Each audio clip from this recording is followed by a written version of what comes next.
Hello everybody and welcome to Media Pool. My name is Joshua Courtney. I am a past alumni from the University of Liverpool where I did the viral video media course. Today I'm going to be showing you 3 things I wish I knew before I started viral video. I hope you find it useful and enjoyable. Let's get started. Point 1. Get to know as many people as you can in your class.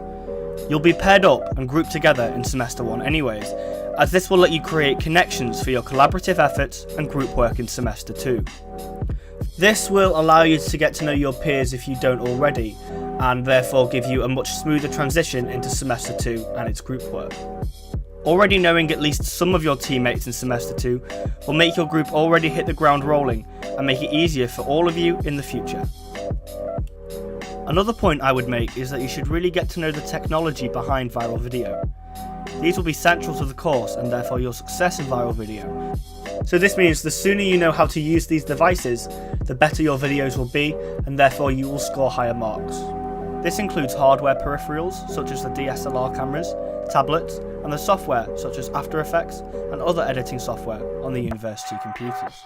Look up some tutorials online, look at reviews, look at starter kit videos online. They're all there to help you, and making a head start never hurt anyone. So when it comes round to you having to use these things, not only will you have what you learned during lectures and hands-on sessions, but also from what you have researched as well. And my third point is a simple one. Watch more videos. Viral video is a subject that revels in creativity and gives you high marks for understanding audiences, theories, and also understanding yourself and what you're into. Watch how people make their own vlogs, and make sure you create your own YouTube account as this is needed to connect to the Media Pool YouTube channel. Make sure you're also subscribed to channels that you find particularly interesting, so you can keep on top of the content that they produce. You're going to be making a lot of content, so you might as well enjoy it.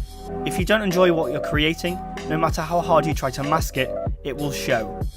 Enthusiasm and pride go a long way in creating these videos, and they should be treated as such. I hope that these 3 things that I wish I knew before I started viral video are going to make you have a strong start in the module. Thank you very much for watching.